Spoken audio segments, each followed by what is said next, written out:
यात भारत पाकिस्तानमध्ये शस्त्रसंधीचा करार झालाय। काल संध्याकाळी 5 वाजल्यापासून शस्त्रसंधी लागू झाली आहे। करार होताच पाकिस्तानकडून शस्त्रसंधीचं उल्लंघन करण्यात आलंय। श्रीनगर अखनूरच्या सीमा भागात काल रात्रीच्या सुमारास गोळीबार झाला होता, तर फिरोजपूर, पठाणकोट, होशियापूरमध्ये ब्लॅकआउट देखील करण्यात आला होता। काल रात्री 8:30 ते 9:30 दरम्यान श्रीनगरमध्ये देखील ड्रोन हल्ले बघायला मिळाले। श्रीनगर, बडगाममध्ये हल्ल्याचे प्रयत्न यशस्वी ठरले आहेत। दरम्यान भारत पाकिस्तानमध्ये शस्त्रसंधी झाल्यानंतर अवघ्या काही तासातच पाकिस्तानकडून या शस्त्रसंधीचं उल्लंघन करण्यात आलंय। काल संध्याकाळच्या सुमारासच ही शस्त्रसंधी लागू झाली होती, मात्र पाकिस्तानकडून याचं उल्लंघन करण्यात आलंय। श्रीनगर अखनूरच्या सीमा भागात गोळीबार झाला, तर फिरोजपूर, पठाणकोट, होशियापूरमध्ये ब्लॅकआउट देखील करण्यात आला होता।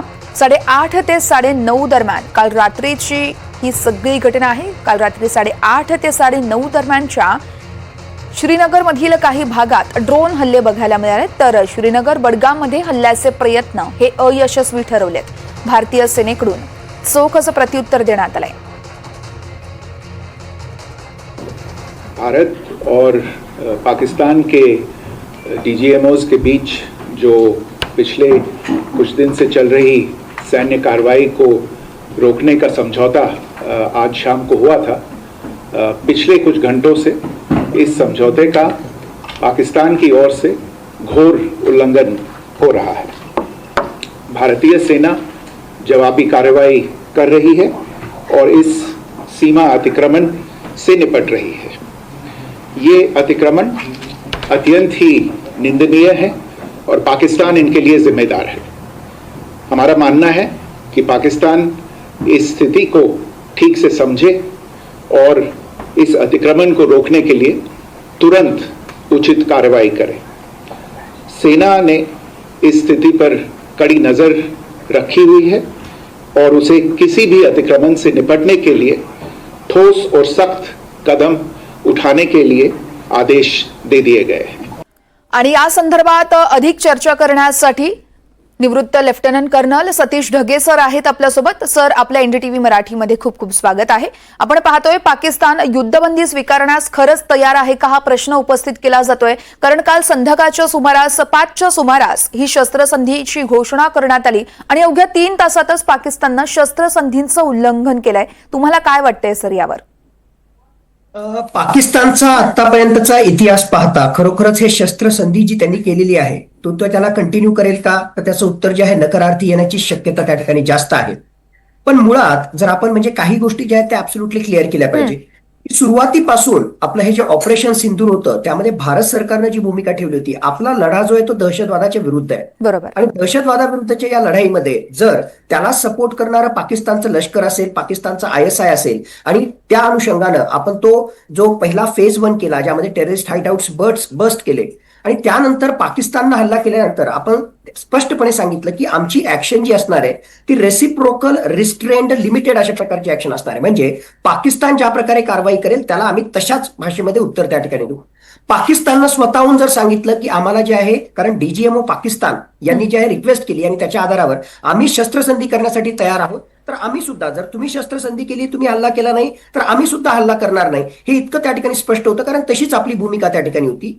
मग त्याच्यानंतर जर अशा प्रकारची शस्त्रसंधी होत असेल तर बाकीच्या ज्या गोष्टी आहेत म्हणजे आपला दहशतवादाचा विरुद्धचा जो लढा आहे आणि त्यासाठी ज्या ज्या ऍक्शन्स घेतलेल्या आहेत आणि भविष्यातही जे घेणार आहेत त्याच्यावर कुठलाही परिणाम त्या ठिकाणी पडत नाही। पण येस, पाकिस्तान ज्या प्रकारची आगळीक करत होता ती आगळीक जर त्याने थांबवली तर आपण सुद्धा जे आहे परसे पाकिस्तानच्या विरुद्ध काही कारवाई करणार नाही, असा तो सरळ सरळ त्याचा अर्थ होता।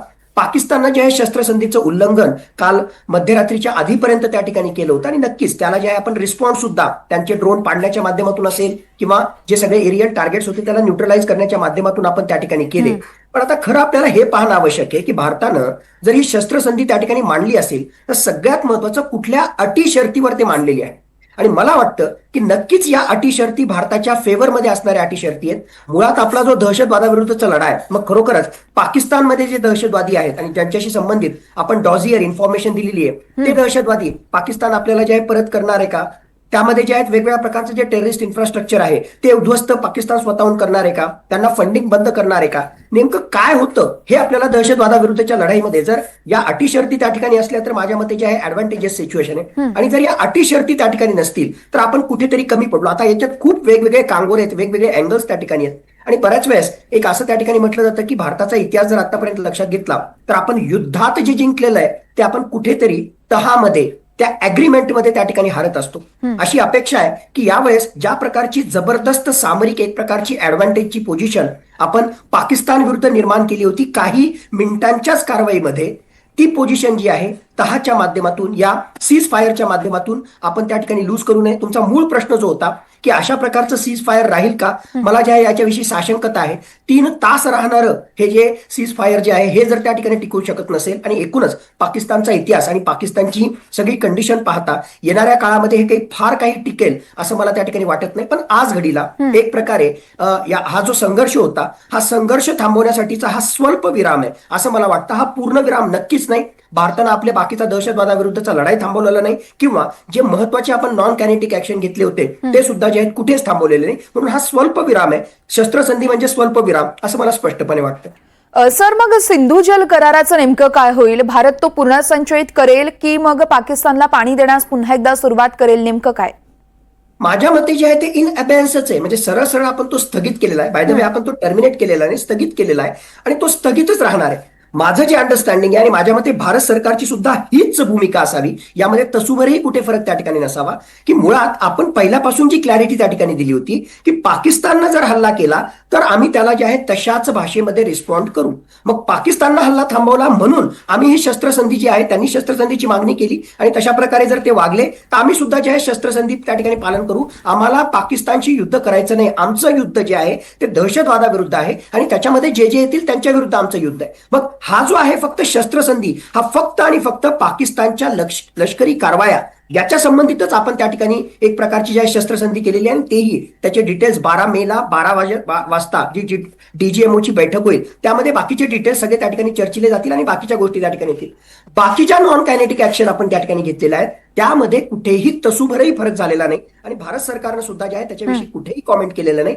नॉट ओन्ली दॅट, आपल्याला त्या ठिकाणी दिसतंय की चेनाबवर असलेलं धरण त्या ठिकाणी असो, झेलमवर असलेलं धरण असो, म्हणजे सलाल डॅम, त्याचबरोबर जम्मूमध्ये असणारं जे बगलीहार डॅम आहे त्याची काही कवाडं जी आहेत, काही दारं जी आहेत ती आपण उघडण्याचा निर्णय घेतलेला आहे, ज्याच्या माध्यमातून सडनली पाणी त्या ठिकाणी फ्लो होईल. पुन्हा जे आहेत ते आपण दारं बंद करू आणि याच्याविषयीची कुठलीही माहिती, हा जो फ्लो आहे, हायड्रोलॉजिकल डेटा आहे, डेली बेसिसवर कुठलीही माहिती आपण पाकिस्तानला त्या ठिकाणी देत नाही. त्याच्यामुळे सिंधू करार आज घडीला जो आहे, सिंधू जल करार आज घडीला स्थगित होण्याचा काही प्रश्नच नाही. त्याचबरोबर बाकीचेही जे काही निर्णय घेतलेले आहेत तेही थांबवण्याचा काही प्रश्न नाही. आणि माझ्या मनामध्ये तर साशंकता आहे की ज्या प्रकारचा हा 3 तासामध्येच जर अशा प्रकारचा सीज फायर जर व्हायलेट पाकिस्तान त्या ठिकाणी करत असेल आणि त्याचा इतिहास पाहता फार काळ हे सीज फायर त्या ठिकाणी टिकेल असाही काही भरोसा नाही. By the way, cease fire जो आहे तो नेहमी जो आहे म्हणजे व्हायलेट करतच आलेला आहे, हे काही पहिल्यांदा झालेलं नाही. नावासाठी 2003 पासून झाला, 2021 ला आपण पुन्हा रिकमिट केलं, पण 2021 पासून 2025 पर्यंत शेकडो वेळा जे आहे पाकिस्ताननं अशा प्रकारे क्रॉस बॉर्डर फायरिंग केलेलीच आहे, सीज फायरचं व्हायोलेशन केलेलंच आहे.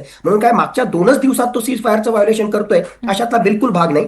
पण जनमानसाच्या मनातली जी भावना आहे की ही एक खूप चांगली संधी होती एकदाचा पाकिस्तानचा बंदोबस्त करायची, ही जनमानसाची भावना कुठेतरी माझ्या मते जी आहे ती फुलफिल झाली नाही. म्हणून असं काही नैराश्य काही लोकांच्या मनामध्ये त्या ठिकाणी असेल. पण चर्चेमध्ये तो मुद्दा आला तर मी नक्कीच सांगेन की 22 एप्रिल ते आतापर्यंत ज्या प्रकारचा आपण एक स्टँड त्या ठिकाणी घेतला होता, आपण खूप काही अचीव केलं. मला जर कोणी विचारेल तर glass half full and half empty हे खरोखर या ठिकाणी लागू होतं. खूप काही गोष्टी आपण अचीव केल्या आणि माझ्या मते खूप काही गोष्टी अचीव करूही शकलो असतो. ती संधी आपण गमावली, अशा प्रकारचे जे एक प्रकारे पिक्चर निर्माण होताना आपल्याला स्पष्टपणे दिसतंय.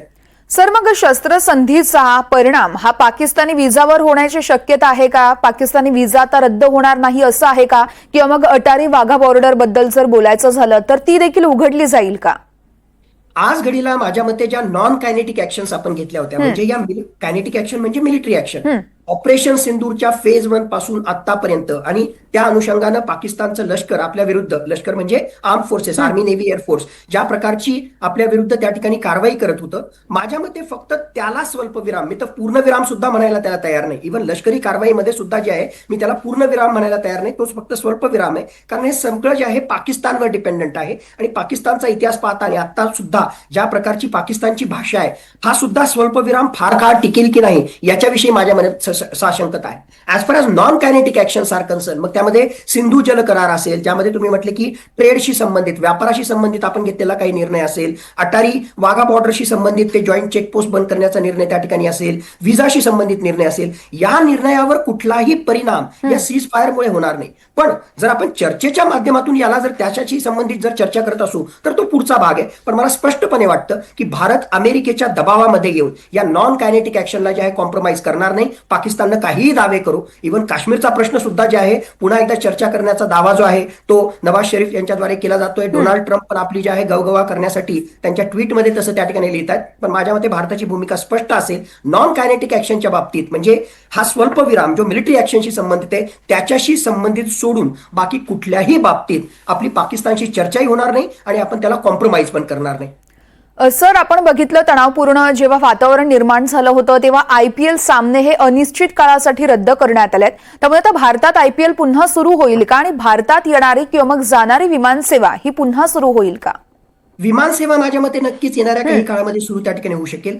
IPL खूप मोठं अर्थकारण त्याच्याशी जोडलेलं आहे, म्हणून माझ्या मते काही दिवसांमध्ये IPLचे सामनेही त्या ठिकाणी सुरू होतील. पण IPL काय किंवा हे अर्थकारण काय या माझ्या मतानं जे आहे भारताच्या देशाच्या सुरक्षिततेच्या पॉईंट ऑफ व्ह्यूनं किंवा एकूणच हा सगळा प्रश्न कन्सिडर करता त्या अत्यंत क्षुल्लक गोष्टी आहेत. त्या गोष्टींकडे जे आहे भारत सरकारनं विशेष लक्षही देऊ नये. पण अर्थकारण लक्षात घेता आणि ज्या प्रकारची परिस्थिती ऍटलिस्ट काही अंशी सुधारण्याची परिस्थिती त्या ठिकाणी दिसतेय, IPLचे सामने जे आहेत माझ्या मते काही दिवसानंतर एखाद्या आठवड्यामध्ये त्या ठिकाणी सुरू झाले तर मला आश्चर्य वाटणार नाही. पण माझ्या मते भारत सरकारच्या पॉईंट ऑफ व्ह्यूने किंवा एकूणच देशाच्या पॉईंट ऑफ व्ह्यूने तो अत्यंत गौण मुद्दा आहे. भारताची सुरक्षितता आणि एकूणच आपले स्ट्रॅटेजिक इंटरेस्ट हे अत्यंत महत्वाचे ठरणार आहेत. विमानसेवा सुरू होईल का? माझ्या मते नक्कीच येणाऱ्या काही दिवसांमध्ये जी आहे ती विमानसेवा सुरू होईल. इव्हन इनफॅक्ट आज सकाळी जे आहे वेगवेगळ्या ठिकाणी या वेस्टर्न बॉर्डरवर ज्या प्रकारे कुरघोडी पाकिस्तान त्या ठिकाणी करत होता, मग ते राजस्थान असेल, पंजाब असेल, हरियाणा असेल, जम्मू काश्मीर असेल, तिथलं सुद्धा जनजीवन जे आहे ऍटलिस्ट ड्युरिंग डे टाइम पुन्हा सुरळीत होण्यासाठी जे आहे ज्या काही ऍक्टिव्हिटीज असतात त्या सुरू झालेल्या आहेत. पुढचे 24 ते 48 तास पुन्हा आपल्याला बघावं लागणार आहे की आजच्या रात्री सुद्धा जे आहे अशा प्रकारची काही आगळी सीज फायर व्हायोलेशन, काही अशा प्रकारची जी आहे आक्रमक भूमिका पाकिस्तान त्या ठिकाणी घेतो का? मुळात जे आहे पाकिस्तानचं राजकीय नेतृत्व म्हणजे पपेट आहे. या राजकीय नेतृत्वानं IMF कडून कर्ज मिळण्यासाठी जे आहे तेवढ्या पुरती ही सगळी ऍडजस्टमेंट त्या ठिकाणी केलेली आहे आणि म्हणून अमेरिकेच्या दबावाखाली येऊन आणि त्याहून महत्वाचं भारतानं जी जबरदस्त आक्रमक कारवाई पाकिस्तानमध्ये घुसून केली, त्यांचे जे strategic military bases, air bases उद्ध्वस्त करून टाकले, 1/3 ऑलमोस्ट त्यांची 1/3 जी एअर डिफेन्स सिस्टम जी आहे ती पूर्णतः नेस्तनाभूत करून टाकली. त्यामुळे येणाऱ्या काळामध्ये जर भारतानं खरोखरच आक्रमक भूमिका घेतली तर काही दिवस सुद्धा पाकिस्तानचा निभाव लागणार नाही हे सत्य होतं. भारतानं तर फुल फ्लेज वॉर केलंच नाही, आपण डिफेन्सिव्ह मोडवर होतो. पण या सगळ्या घटना घडल्यामुळे कुठेतरी पाकिस्तानलाच अमेरिकेकडे याचना करावी लागली असणार आहे आणि त्यामुळे आर्थिक हित लक्षात घेता, मुख्यतः IMF वाला फॅक्टर लक्षात घेता आणि त्याचबरोबर भारतानं जी जबरदस्त आक्रमक कारवाई केली याचा संदर्भ घेता हे कुठेतरी जे आहे सीज फायरसाठी पाकिस्तानचं राजकीय नेतृत्व त्याच्यासाठी हो म्हटलं असेल. पण पाकिस्तानच्या मिलिटरीमध्ये प्रचंड गटातटाचं राजकारण त्या ठिकाणी आहे आणि म्हणूनच त्यांनी हो जरी म्हटलं असलं तरी एका गटानं जे आहे एक जे सिनियर जनरल्सचा जो ग्रुप त्या ठिकाणी त्याच्यात असेल त्यांनी याला जे आहे पाठिंबा दिला नसेल आणि म्हणूनच पहिल्या काही काळामध्ये म्हणजे 3 ते 4 तासामध्ये जे आहे त्या शस्त्रसंधीचं उल्लंघन करून भारताच्या अक्रॉस अशा प्रकारचा कुरघोडी करण्याचा प्रयत्न पाकिस्ताननं केला असेल आणि भविष्यामध्ये सुद्धा अशा प्रकारचा प्रयत्न पाकिस्तान जो आहे तो करत राहील असं मला आज घडीला तरी वाटतं. निश्चितच सर, आपण पाहतोय खरं तर काल संध्याकाळी 5 वाजल्यापासून शस्त्रसंधीची ही घोषणा झाली. मात्र पाकिस्तानकडून नेमकं का शस्त्रसंधीचं उल्लंघन केलं जाते, नेमकी कारणं काय असू शकतात यामागे? मुळातच जी आहे ही शस्त्रसंधी काय खरोखर जे आहे भारतासोबतचा संघर्ष संपवण्यासाठी पाकिस्ताननं केलीच नाही. जे काही कारणं त्या ठिकाणी झाले, मग तसं मी आता बोलताना जसं सांगितलं की सगळ्यात महत्वाचं कारण काय झालं, मागच्या 3 दिवसामध्ये आपण कायनेटिक ऍक्शन विषयी जर विचार केला तर पाकिस्ताननं प्रचंड प्रयत्न केला. त्याच्याकडे असणारे जे ड्रोन्स आहेत मुख्यतः तुर्कीनं दिलेले, त्याचबरोबर इराणनं दिलेले आणि चायनाने दिलेले जे ड्रोन्स आहेत, त्याचबरोबर मिसाईल्स आहेत, याचा जबरदस्त वापर त्यांनी अक्रॉस आपल्या वेस्टर्न बॉर्डरवर केलेला आहे. म्हणजे लेह लडाख पासून, काश्मीर पासून, जम्मू पासून, पंजाब, हरियाणा, राजस्थान, गुजरातच्या कच्छ पर्यंत या बाँड्रीवर जे आहे लगातार त्यांनी जे आहे शेकडो ड्रोन्स, मिसाईल्स त्या ठिकाणी धाडले. पण आपली एअर डिफेन्स सिस्टम मजबूत असल्यामुळे जे आहे आपण आपला बचाव त्या ठिकाणी करू शकलो. पण आपली रेड लाईन क्रॉस केल्यामुळे भारतानं सुद्धा पाकिस्तानमध्ये घुसून त्यांची महत्वाची जी आहेत 11 मिलिटरी बेसेस, ज्यामध्ये महत्वाचे त्यांचे जे 6 एकूण एअरबेस होते, तर या 6 एअरबेसला सुद्धा उद्ध्वस्त केलं. मुरीद सारखं एअरबेस त्या ठिकाणी असेल किंवा Rawalpindi, GHQ Rawalpindi, general headquarter Rawalpindi, army हेडक्वार्टरचं जे सेंटर आहे, त्या हेडक्वार्टर सेंटरच्या म्हणजे त्या म्हणजे नर्व सेंटर आपण ज्याला म्हणू पाकिस्तानच्या आर्म फोर्सेसचं, त्याला लागून असलेलं हे VIP मुवमेंटसाठी असणारं अत्यंत महत्वाचं नूर खान एअरबेस हे आपण उद्ध्वस्त करू शकलो. मुरीद एअरबेस, ज्या ठिकाणाहून UCAV म्हणजे